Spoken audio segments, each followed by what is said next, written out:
11 सितंबर 2020 तर्जुमान काबिर लिसान अख्तर सानी आरिफ बिल्ला शेखुल हदीस शेखुल उलमा हजरत मौलाना शाह अब्दुल मतीन बिन हुसैन साहिब दामद बरकातुहुमेर जुमार पूर्व आज़ीम शान इस्लाही बयान বাইতুল হক জামে মসজিদ ঢালকানগর ঢাকা। এই বয়ানটি যারাই উপস্থিত হয়ে শুনেছেন ঈমানের মূল্যায়নের বিষয়ে সারা জীবনের জন্য এক ঐতিহাসিক স্মরণীয় বয়ান মনে করেছেন।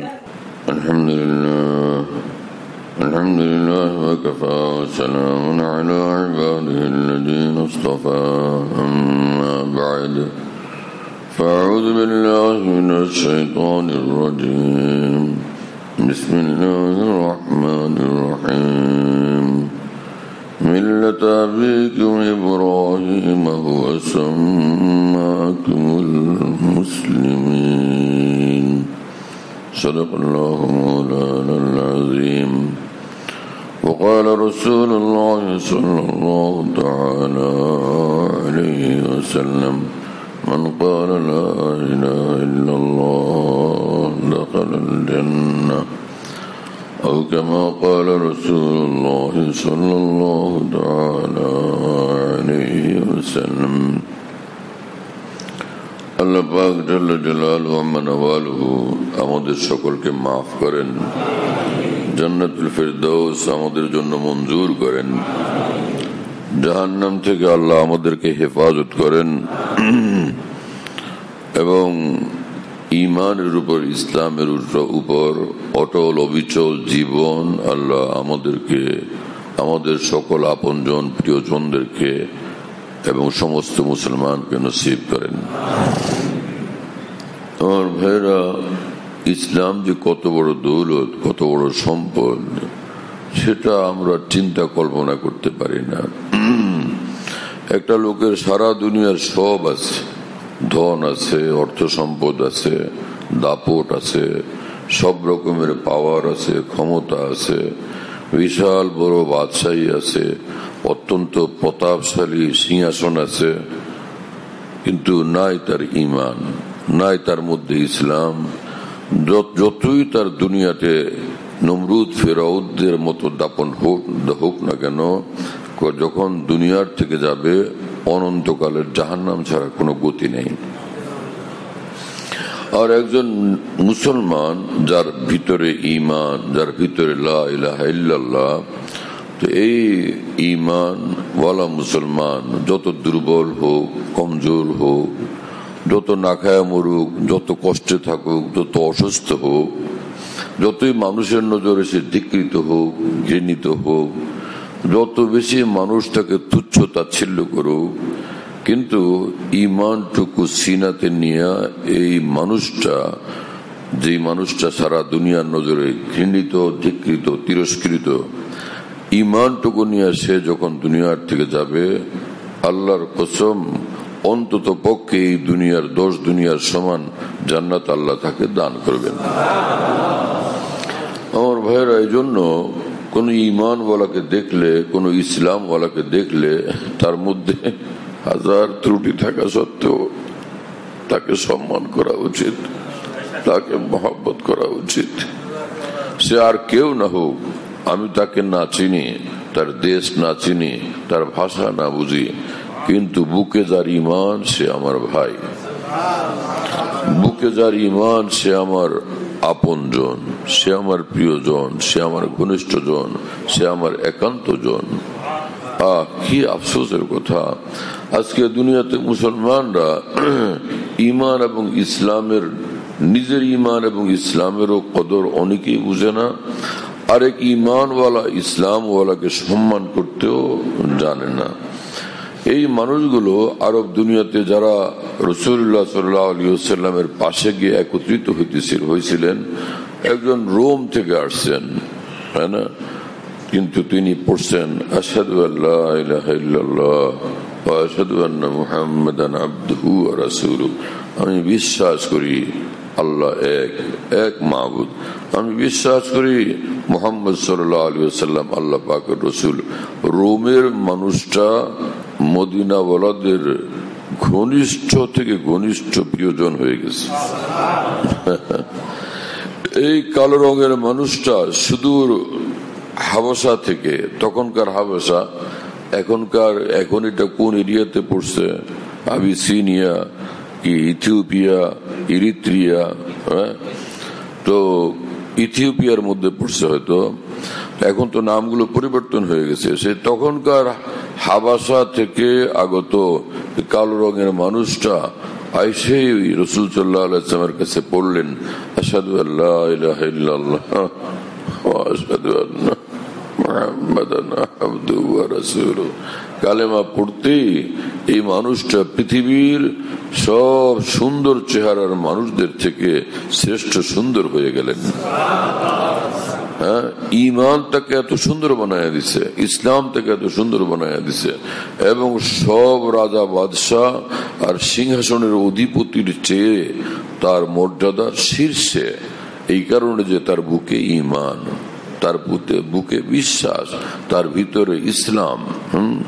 সেই ঈমান এবং ইসলাম, সেটা কত বড় সম্পদ, আল্লাহ আমাদের বুঝার তৌফিক দান করেন। সে কালো মানুষটা হযরতে বেলাল রাদিয়াল্লাহু তাআলা আনহু, রাসূলুল্লাহ সাল্লাল্লাহু আলাইহি ওয়াসাল্লামের ওফাতের পরে হযরত বেলাল শূন্য মদিনা বরদাস্ত করতে পারতেন না। আমি এখানে আল্লাহু আকবার আল্লাহু আকবার আজান দিতাম, তখন আমার রাসূল আমার সামনে, আমার পাশে। আজকে তিনি নাই। যেই মদিনায় আমার রাসূল না, আমি সেই মদিনায় থাকবো কিভাবে? শূন্য মদিনা তিনি সহ্য করতে পারতেন না।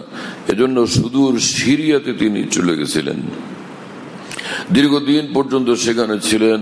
তো একবার স্বপ্নে রাসূলুল্লাহ সাল্লাল্লাহু আলাইহি ওয়াসাল্লাম তাকে বললেন যে, বেলাল, তুমি এত দূরে থাকো, আমার কাছে আসো না। একবার এই কথা বললেন। রাসূলুল্লাহ সাল্লাল্লাহু আলাইহি ওয়াসাল্লাম বলছেন, মান রাআনি ফিল মানামি ফাকাদ রাআনি ফা ইন্না শাইতানা লা ইয়াতামাসসালু বি। যে স্বপ্নে আমাকে দেখলো, নিঃসন্দেহে সে আমাকেই দেখলো, কারণ শয়তান আমার আকৃতি ধারণ করতে পারে না। সব ধারণ করতে পারে আকৃতি, কিন্তু আমার আকৃতি ধারণ করতে পারে না। আল্লাহ এই ক্ষমতা তাকে দেন নাই। তো বেলাল রাদিয়াল্লাহু তাআলা আনহু যখন এইভাবে স্বপ্নে দেখলেন, তো তিনি ব্যাকুল হয়ে উঠলেন এবং ছুটলেন এবং মদিনা শরীফ পৌঁছলেন। বাস চতুর্দিক থেকে যখন সংবাদ পৌঁছতে থাকলো যে বেলাল তিনি আসছেন মদিনা শরীফে, দলে দলে লোকজন রাসূলুল্লাহ সাল্লাল্লাহু আলাইহি ওয়াসাল্লামের এই আশিক দেওয়ানা বেলালকে এক নজর দেখার জন্য ছুটে আসতেছিল। বেলাল আসছেন মদিনাতে। কি মুআমালা! ওমরে ফারুক রাদিয়াল্লাহু তাআলা আনহুর মতো মানুষ, যে কুরাইশ বংশের বিখ্যাত এক শীর্ষস্থানীয়, ইসলাম পূর্ব যুগেই এক মহান নেতা ছিলেন, তাই না? এবং ইসলাম গ্রহণের পরও আল্লাহ তাআলা তাকে কত বড় মর্যাদাশীল করছেন, এবং তিনি আমিরুল মুমিনিন ছিলেন হযরত আবু বকরের পরে। সেই ওমরে ফারুক রাদিয়াল্লাহু তাআলা আনহু হযরত বেলালকে দেখলে সম্বোধন করতেন, ইয়া সাইয়্যিদি বেলাল, হে আমার পরম শ্রদ্ধেয় বেলাল। উমর যাকে এমন সম্মান করেন, তিনি কত বড় মর্যাদাশীল, শুনতেছেন ভাইরা? তো চতুর্দিক থেকে লোকজন ছুটে আসলো।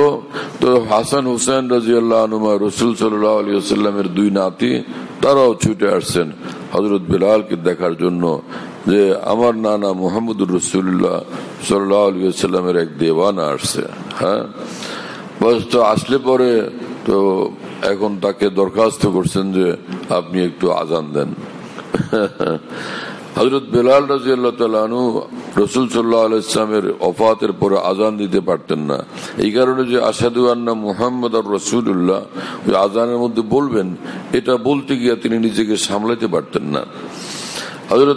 হযরত হাসান হুসাইন রাদিয়াল্লাহু আনহুমার অনুরোধ তিনি প্রত্যাখ্যান করার কোনো উপায় নেই। তো তিনি আজান শুরু করলেন। যখন তিনি আজান দিতে শুরু করলেন, এই আজানের ধ্বনি যে পর্যন্ত পৌঁছতেছিল, মানুষজন পুরুষ নারী পাগলের পাড়া হয়ে রাস্তায় বের হয়ে আসছে।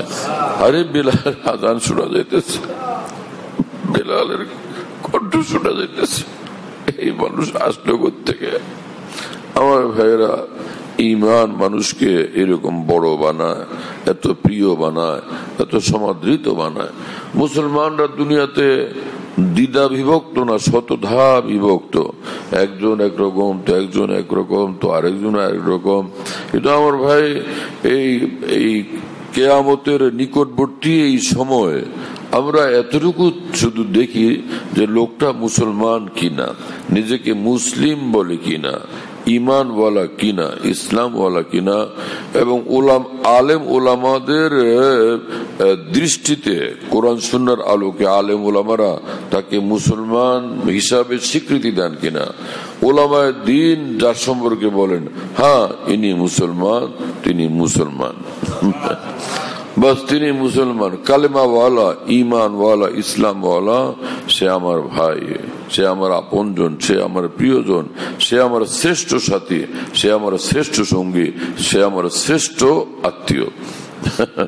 কোরআন শরীফে মহান রব্বুল আলামিন বলছেন ইন্নামাল মুমিনুনা ইখওয়া, ঈমান, আল্লাহ পাক নিজে বলেন যারা ঈমানওয়ালা তারা তোমরা সকলে ভাই ভাই।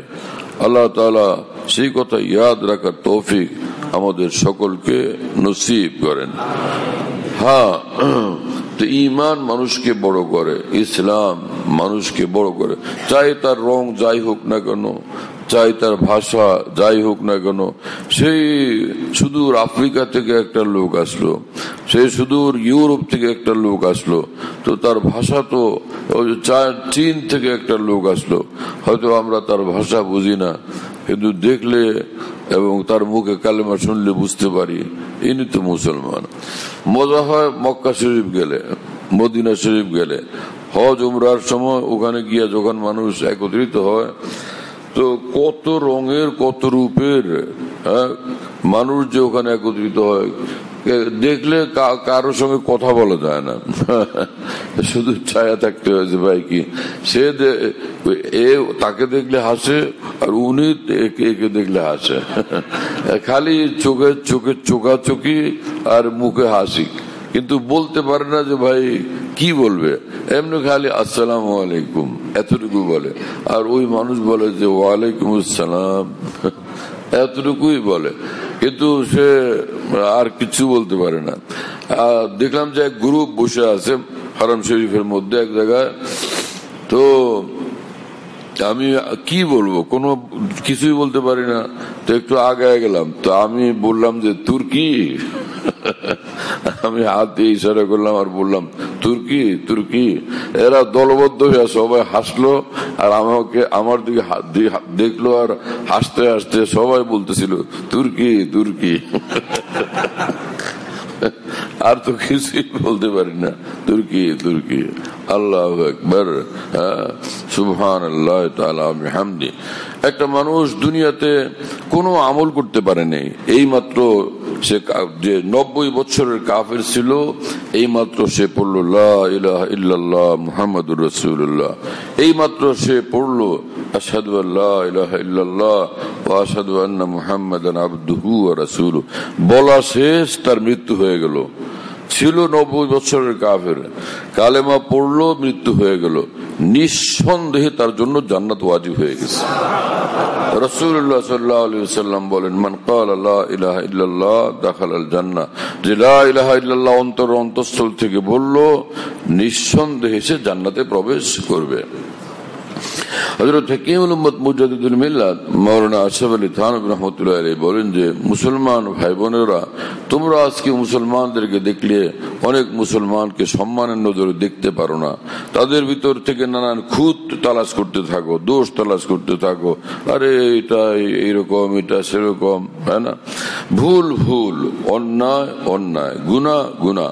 একটা লোক সে হাজারো ভুলের মধ্যে আছে, হাজারো অন্যায়ের মধ্যে আছে, হাজারো গুনাহের মধ্যে আছে, শরাব খুরিতে লিপ্ত আছে, এগুলো তো ভালো কাজ না, এগুলো তো নিঃসন্দেহে অপরাধ এবং গুনাহ। কিন্তু সারা দুনিয়ার যতগুলো গুনাহ সে করলো, সারাটা পৃথিবী ভরে ফেললো এই এতগুলো গুনাহ দিয়া, কিন্তু তার ভিতরের ঈমান এর চেয়ে ভারী, তার ভিতর ঈমানটা এর চেয়ে ভারী। হযরত হাকিমুল উম্মত মাওলানা আশরাফ আলী থানভী রাহমাতুল্লাহি আলাইহি এই প্রসঙ্গে একটা ছোট্ট ঘটনা বয়ান করছেন, যে একজন মুসলিম নারী এমনি কোনো ভালো আমল, রোজা নামাজ, কোনো ভালো আমল আখলাক, জিকির আজকার তেলাওয়াত এমন কিছু তার মধ্যে ছিল না, কিন্তু ওই মহিলাটার যখন মুমূর্ষু লগ্ন, মানে মৃত্যুর পূর্ব মুহূর্তটা চলছে, এই সময় এই মহিলা কি যেন বলে, মুখে কি বলে তো কেউ বুঝতে পারে না। তো লোকজন পাশের নিকটের এক মসজিদের ইমাম সাহেবকে সংবাদ দিচ্ছে যে হুজুর একটু আসেন, এই ব্যাপারটা কি। হুজুর আসছেন যে এই মহিলা কি বলে, তার যে লক্ষণাদি ফুটে উঠছে, আমরা বুঝতেছি এখন তার শেষ মুহূর্ত, দুনিয়ার থেকে চলে যাবে, কিন্তু সে যে কি বলে তার কথাটা আমরা তো বুঝি না, কি এটা কোন কথা। তো উনি ওই পাশ থেকে খেয়াল করে শুনলেন। তো তখন তিনি বললেন যে ভাই, এই মহিলা কি আরবি জানতেন? আরে না, সে তো আরবি বলতে পারে না। তো উনি তো আরবিতে কথা বলতেছেন, হ্যাঁ, এবং বলতেছেন কি বলতেছেন, ইন্না হাযাইনির রাজুলাইনিল আবিয়াযাইনি ইয়াকুলানি লি উদখুলিল জান্নাতা। নূরানি চেহারার দুইজন মানুষ, এই যে দেখো, তারা আমাকে বলছেন কি, যাও তুমি জান্নাতে প্রবেশ করো। তার মুখ থেকে এটা উচ্চারিত হচ্ছে, মানে ওই যে দুইজন মানুষ মানে মূলত দুইজন ফেরেশতা, যে দুইজন নূরানি মানুষ, সুন্দর মানুষ, তারা আমাকে বলছেন যে যাও তুমি জান্নাতে, উদখুলি প্রবেশ করো, আল জান্নাতা, জান্নাতে। তো ইমাম সাহেব বললেন যে আচ্ছা, তার মধ্যে সে খুব কি আমলওয়ালা মানুষ ছিলেন, খুব নামাজি, দিনদার, ধার্মিকা এমন ছিলেন? ভাবলেন না, এইরকম তো কোনো ব্যাপার ছিল না, এমন কোন আমল ইত্যাদি কিছুই আমরা তার মধ্যে তো দেখি নাই।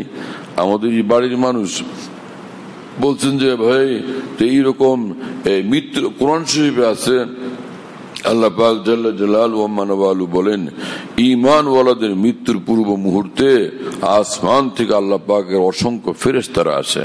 হাদিস শরীফেও আছে, হ্যাঁ, কোরআন শরীফে আল্লাহ পাক তো আজমালি ভাবে বলছেন, হাদিস শরীফে এটার বিস্তারিত ব্যাখ্যা সহকারে আসছে। অসংখ্য ফেরেশতারা, যেই লোকের মৃত্যু হচ্ছে, ঈমানওয়ালার মৃত্যু হচ্ছে, তো তার চোখের সামনে যত দূর তার দৃষ্টি যায়, এত দূর পর্যন্ত ফেরেশতাই ফেরেশতা। সেই ফেরেশতারা তাকে সম্মানের সাথে আল্লাহর নিকট নেওয়ার জন্য আসেন, যে ফেরেশতারা আসে, এবং সেই ফেরেশতারা তাকে বলতে থাকেন যে আবশিরু বিল জান্নাতিল্লাতী কুনতুম তুআদুন, ঈমান আনলে যে আল্লাহর পক্ষ থেকে জান্নাতের ওয়াদা, সে শুনো, তোমার জন্য আল্লাহ পাক জান্নাতের সুসংবাদ পাঠাইছেন আমাদেরকে দিয়া, জান্নাতের সুসংবাদ গ্রহণ করো। মানুষ তো ব্যস্ত থাকে, দাদা আমিও আপনার অমুক নাতি, আব্বাই আপনার 3 নম্বর ছোট ছেলেটা আসছে, এই যে আপনার অমুক আত্মীয় আসছে, হ্যাঁ না, ইত্যাদি বলে বলে পরিচয় করাইতে থাকে। যখন একটা লোকের এই শেষ মুহূর্ত দেখা দেয়, বোঝা যায় মৃত্যুর লক্ষণাদি স্পষ্ট ফুটে উঠছে, তখন তাকে দুনিয়ার দিকে টানতে নাই, দুনিয়ার বিষয়াদি তখন বলতে না, এগুলো আগের কথা। এখন দুনিয়া থেকে আলাদা, এখন আল্লাহর দিকে তার নজর, আল্লাহর দিকে তার দৃষ্টি, আখিরাতের দিকে তার দৃষ্টি। এই মুহূর্তের ফেরেশতারা যে আসেন, ফেরেশতাদেরকে তিনি দেখতে থাকেন, তাদেরকে নিয়ে তিনি ব্যস্ত থাকেন, তাদের সঙ্গে মগ্ন থাকেন। ওই সময় লোকেরা ঝামেলা করতে থাকে আশপাশ থেকে, অথচ তখন কাজ হলো পাশে আওয়াজ করে খালি বলা, লা ইলাহা ইল্লাল্লাহ, লা ইলাহা ইল্লাল্লাহ, লা ইলাহা ইল্লাল্লাহ, আশহাদু আল্লা ইলাহা ইল্লাল্লাহ ওয়া আশহাদু আন্না মুহাম্মাদান আবদুহু ওয়া রাসূলুহু। কিন্তু তাকে আবার অনেকে চেষ্টা করে বলানোর জন্য, বলেন দাদা বলেন লা ইলাহা ইল্লাল্লাহ বলেন, ওই লোক বলে না, তা জোর করে বলে দিতে চেষ্টা করে। এই বলানোর চেষ্টা করাও ভুল, তার সামনে তাকে দিয়ে বলানোর চেষ্টা না করা, বরং তার পাশে শুধু আওয়াজ দিয়ে পড়া।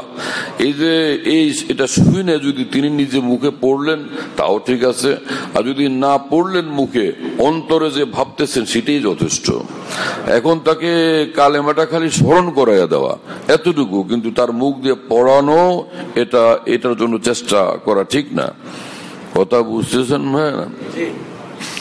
ওই আলেম তখন বললেন যে ভাই, আপনারা বললেন যে ওনার কোনো বিশেষ কোনো আমল নাই, তো উনি যে কথা বলছেন তো আশ্চর্য কথা, ব্যাপার কি? হ্যাঁ, তো ওনার কোনো আপনাদের নজরে কোনো এরকম বিশেষ কোনো আমল কি নাই? তো বাড়ির লোকজন বললেন যে একটা মাত্র বিষয় আমাদের মনে পড়ে, সেটা হচ্ছে এই মসজিদের আজান যখন শুরু হইতো আর এই মসজিদের আজান কানে আসতো, বাড়ির লোকেরা কথাবার্তা বলতে থাকতো, মহিলারা কথাবার্তা বলতে থাকতো। এই মহিলা তখন সকলকে বলতেন, এই আল্লাহর ঘরে আজান হচ্ছে, আল্লাহর নাম নিতেছে, ভাই আল্লাহর নামের সম্মান করো, চুপ করো চুপ করো, কথা বলো না, এখন আজান শোনো, কথা বলো না। প্রতিটা দিন নামাজের আজানের সময় হলেই এই মহিলাটা এই কাজ করতেন। আমরা গ্রাম দেশে দেখতাম যে ছোট্টবেলা পিছিয়ে ছিলাম, যে মসজিদে আজান শুরু হলে মহিলারা কাজ কাম করতেন উঠানে গাটানে। তো যে আজান শুরু হতো তাড়াতাড়ি কাপড়, শাড়ির কাপড় টাইনে মাথায় ঢাকতেন। এই যে তাদের ভিতরে একটা স্বতঃস্ফূর্ত শ্রদ্ধাবোধ আজানের প্রতি, এটাও একটা মামুলি জিনিস না, এটাও একটা সম্পদ। আল্লাহর নামের প্রতি তাদের স্বতঃস্ফূর্ত এরকম সম্মান বোধ, শ্রদ্ধা বোধ, এটাও একটা মূল্যবান সম্পদ। তো ওই আলেমে দিন তখন বললেন যে ওহো, আমার মনে হয় ওই যে আজানের প্রতি তার এবং আল্লাহর নামের প্রতি তার যে সম্মান আর শ্রদ্ধা প্রদর্শন, ওই আমলটুকুই মনে হয় আল্লাহর কাছে এমনটা পছন্দ লাগছে, এই উসিলে আল্লাহ তাকে মাফ করে দিয়ে তার জন্য জান্নাতের ব্যবস্থা করে দিয়েছেন। বলেন ভাই, মুসলমানকে ছোট নজরে তুচ্ছ নজরে দেখার সুযোগ কোথায়? হ্যাঁ, আল্লাহ তাআলা আমাদেরকে ঈমান ইসলামের উপর জমে থাকার জন্য কবুল করেন, সমস্ত মুসলমানকে ঈমান ইসলামের উপর জমে থাকার জন্য কবুল করেন। ঈমান সবচেয়ে বড় ধন, ঈমান সবচেয়ে বড় সম্পদ, ইসলাম সবচেয়ে বড় ধন, ইসলাম সবচেয়ে বড় সম্পদ। আল্লাহ পাক জাল্লা জালালুহু আম্মা ওয়ালু আমাদেরকে ঈমান আর ইসলাম দান করছেন। রাসূলুল্লাহ সাল্লাল্লাহু আলাইহি ওয়াসাল্লামের সাহাবী হুযায়ফা রাদিয়াল্লাহু তাআলা আনহু সাহাবী সফরে গেছেন, তো ওখানে দস্তরখান বিছায় খানা খাইতেছেন, দস্তরখান বিছায় খানা খাইতেছেন। দস্তরখানে খানা খাইলে কোনো কিছু পড়ে গেলে তুইলা খাইতে সহজ হয়। তো বিদেশ বিপল্লব বিধর্মীরা সেখানে, তো কোনো কিছু পড়ে গেছে দস্তরখানে, সেটা তিনি তুলে খাইতেছেন। তো সঙ্গে থাকা অন্য কোন মুসলমানরা তারা তাকে বলছেন যে দেখো, বিধর্মীদের এলাকা, এইখানে যদি সামান্য একটা ভাত পড়ে গেছে বা রুটির একটুখানি টুকরা পড়ে গেছে, কিছু পড়ে গেছে, এরকম একটা ছোট্ট জিনিস তুলে নিয়ে খাইতে গেলে ওরা মুসলমানদেরকে তুচ্ছ নজরে দেখবে, বললো দেখ এগুলোর অবস্থা, একটু কিছু পড়ছে সেইটা আবার তুলে নিয়ে খাওয়া লাগবে। এটা এরা ভালো নজরে দেখবে না। তো সাহাবী হুযায়ফা রাদিয়াল্লাহু তাআলা তখন বললেন যে কি সব কথা বলো, আতরুকু সুন্নাত হাবিবি সাল্লাল্লাহু আলাইহি ওয়াসাল্লাম লিহাউলাইল হুমাকা, দিন বুঝে না, শরীয়ত বুঝে না, আল্লাহ বুঝে না, রাসূল বুঝে না, এই কতগুলো অজ্ঞ লোকের, মূর্খ লোকের প্রতি সম্মান আর তাদের খেয়াল রাখতে গিয়া আমার প্রিয় নবীর আদর্শকে, আমার প্রিয় নবীর মহান আদর্শ আর শিক্ষা, সেটাকে আমি বিসর্জন দিব? এটা কিভাবে হইতে পারে? নাহনু কওমুন আযানাল্লাহু বিল ইসলাম, আমরা যেই জাতি, পৃথিবীতে সর্বত্র আল্লাহ তাআলা সম্মানের উচ্চ আসনে আমাদেরকে আসীন করেছেন ঈমান আর ইসলামের বরকতে। ঈমান এবং ইসলামের বরকতে। আর সত্যিকার মুসলমান যে হয়, তো তাকে সব জায়গাতেই মানুষ সম্মান করে। ইউরোপ, আমেরিকা এবং বিদেশে গেলে ওইখানে যখন ওরা তাকায় দেখে যে এর চেহারাতে এরকম ঈমানের নূর ঝলমল করতেছে, সীমাহুম ফি ওয়ুজুহিহিম মিন আসারিস সুজুদ, এই লোকটার চেহারা এরকম ঝলমল ঝলমল করতেছে অপার্থিব কোনো আলোর দ্বারা, সূর্যের আলোতে না, চন্দ্রের আলোতে না, দিনের আলোতে না, অপার্থিব কোনো আলো তার চেহারা ঝলমল করতেছে। তো সেই অপার্থিব আলো, সেই নূরের মধ্যে এমন এক আকর্ষণ থাকে, মানুষ নত হয় এবং তাকে সম্মান করতে বাধ্য হয়। হ্যাঁ, মূলত বিষয়টা এরকম যে আমরা যারা আজকে মুসলমান হওয়া সত্ত্বেও লাঞ্ছিত, পদদলিত, আমরা তিরস্কৃত এবং ঘৃণিত এবং ধিক্কৃত, আমরা ওই সকল মুসলমান যে আমরা সত্যিকার মুসলমান হিসাবে চলি না। ডক্টর ইকবাল মরহুম বলছিলেন যে মুসলমান, আজকে তোমাদের মসজিদগুলোতে আজান হয়, কিন্তু শোনো, রহ গয়া রসমে আজান রুহে বেলালি না রাহি। হ্যাঁ, ফলসফা রহ গিয়া তালকিন গজালি না রাহি। মুসলমান, তোমাদের মসজিদে আজান তো হয়, সে আজানের শব্দগুলো রয়ে গেছে। বেলাল যে রূহ দিয়ে আজান দিতেন, সে রূহ আজকে কোথায়? বেলাল যে আত্মা দিয়ে আজান দিতেন, সে আত্মা আজকে কোথায়? সে হৃদয় আজকে কোথায়? এবং ইমাম গাজ্জালি, তিনিও দার্শনিক ছিলেন, সে দর্শন শাস্ত্রের চর্চা তোমরাও করো, কিন্তু ইমাম গাজ্জালির দর্শন শাস্ত্র এখনো পৃথিবীতে যদিও বিদ্যমান, হ্যাঁ, তালকিন গাজ্জালি না রাহি, কিন্তু যেই দর্শন শাস্ত্রের সঙ্গে ইমাম গাজ্জালি সে বান্দাকে যে দর্শন শাস্ত্র দিয়া আল্লাহ পর্যন্ত পৌঁছে দিতেন, সে আলো নিভে গেছে, সে আলো তো নাই। হ্যাঁ, আল্লাহ তাআলা আমাদেরকে মাফ করেন, সচ্চা খাঁটি মুসলমান হিসাবে বাঁচা মরার জন্য কবুল করেন। বাস ওয়া আখিরু দাওয়ানা আলহামদুলিল্লাহি রাব্বিল আলামিন ওয়া সাল্লাল্লাহু আলা নবিয়িল কারীম। একটু বসেন।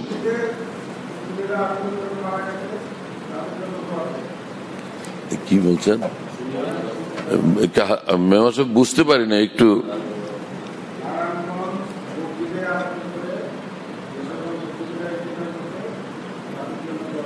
ইনশাআল্লাহ দোয়া করুন। একটু বসেন আপনারা সংক্ষিপ্ত। আমাদের ওই যে এর মধ্যে গতকাল না পরশুদিন আমাদের এইখানে মনে হলো কি যে আমাদের এই যে মসজিদের সম্মুখস্থ গলিটা আছে না, এর ভিতরেই মনে হয় বজ্রপাত ঘটছিল। এই পাশের বিভিন্ন ঘরের বজ্রপাতের সাথে সাথে হঠাৎ দেখা গেল বিভিন্ন জনের ঘরের ফ্যান বন্ধ হয়ে গেছে। ফ্যান বন্ধ না, ফ্যান নষ্ট হয়ে গেছে। আমাদের খানকার ভিতরে দেখা গেল যে ফ্যান নষ্ট হয়ে গেছে। এই কয়েকটা মানে অনেকগুলো ফ্যান ইত্যাদি আলো সব লাইট ফাইট বন্ধ হয়ে গেছে। আমাদের এই মসজিদের এসি কয়েকটা নষ্ট হয়ে গেছে। হ্যাঁ, এই মসজিদের মাইকের মেশিন পর্যন্ত নষ্ট হয়ে গেছে, এরকম সমস্যা হয়েছে। যাই হোক, পরে আমাদের মসজিদ কমিটির সভাপতি সাহেব আরো দায়িত্বশীলদেরকে নিয়ে তাড়াতাড়ি এটার ব্যবস্থা করছেন, যে গরমের দিন এসি না থাকলে তো মুসল্লি ভাইদের কষ্ট হবে। পরে ওনারা এটার ব্যবস্থা করছেন।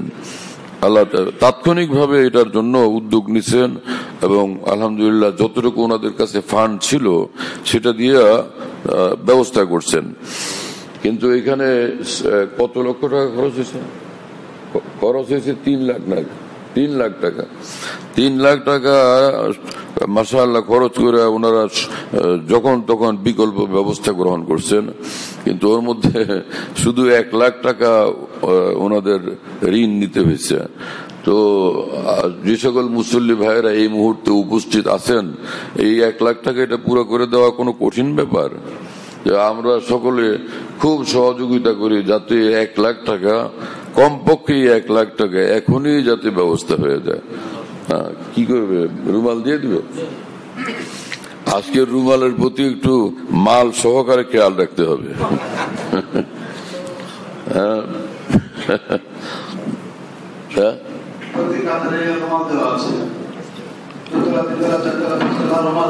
সব তলাতে রুমাল দিয়ে দেন, আর সব ভাইরা একটু ভালোভাবে খেয়াল করে যাতে অবশ্যই আজকে ব্যবস্থা হয়ে যায় না, ইনশাআল্লাহ।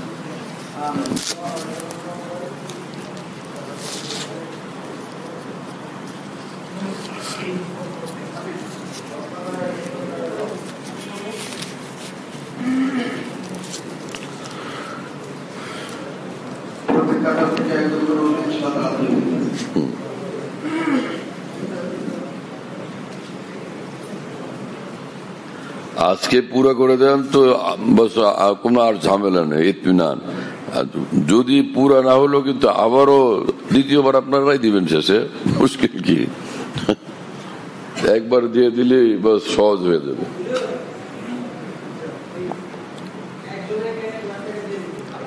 একজনে আলহামদুলিল্লাহ, মাশাআল্লাহ, আলহামদুলিল্লাহ, আলহামদুলিল্লাহ। আল্লাহ তাআলা ওনাকে খুব কবুল করেন, খুব বরকত দান করেন, খুব বরকত দান করেন। এই যে এটা হাজী সাহেব এটা আগে নিয়ে নেন। আচ্ছা, মাশাআল্লাহ, মাশাআল্লাহ। আল্লাহর এক বান্দাকে আল্লাহ পাক কবুল করছেন, একজনই 1 লাখ টাকা দিয়ে দিচ্ছেন। এটা হাজী সাহেব এটা নেন তো, দেখেন আগে দেখেন। হ্যাঁ হ্যাঁ মাশাআল্লাহ।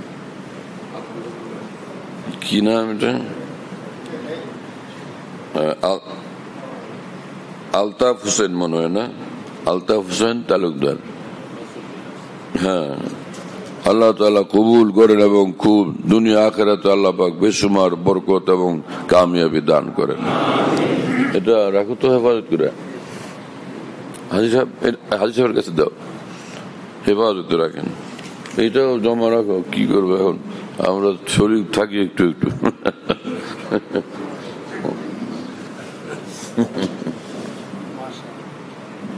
আল্লাহ তাআলা এইভাবে আল্লাহর দ্বীনকে জিন্দা রাখেন। হ্যাঁ, সুবহানাল্লাহ।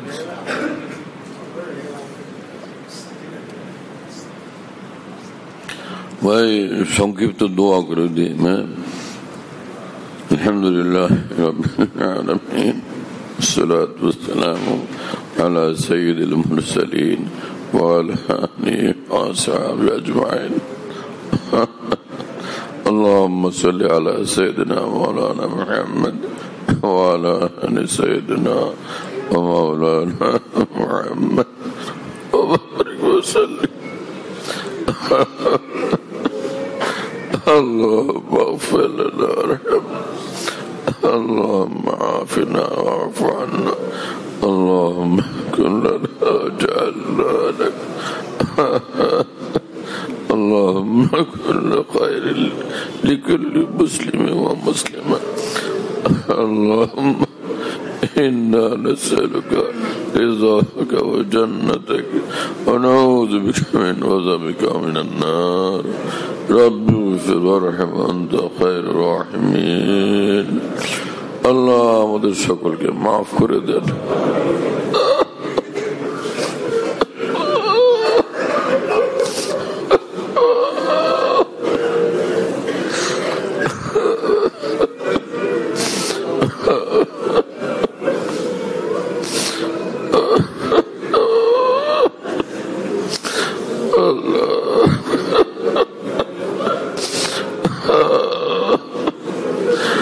আমাদের সবাইকে মাফ করে দেন, জীবিত মৃত সমস্ত মুসলমানকে মাফ করে দেন, আমাদের সকল আপনজন প্রিয়জনদেরকে মাফ করে দেন। আল্লাহ আপনার খাস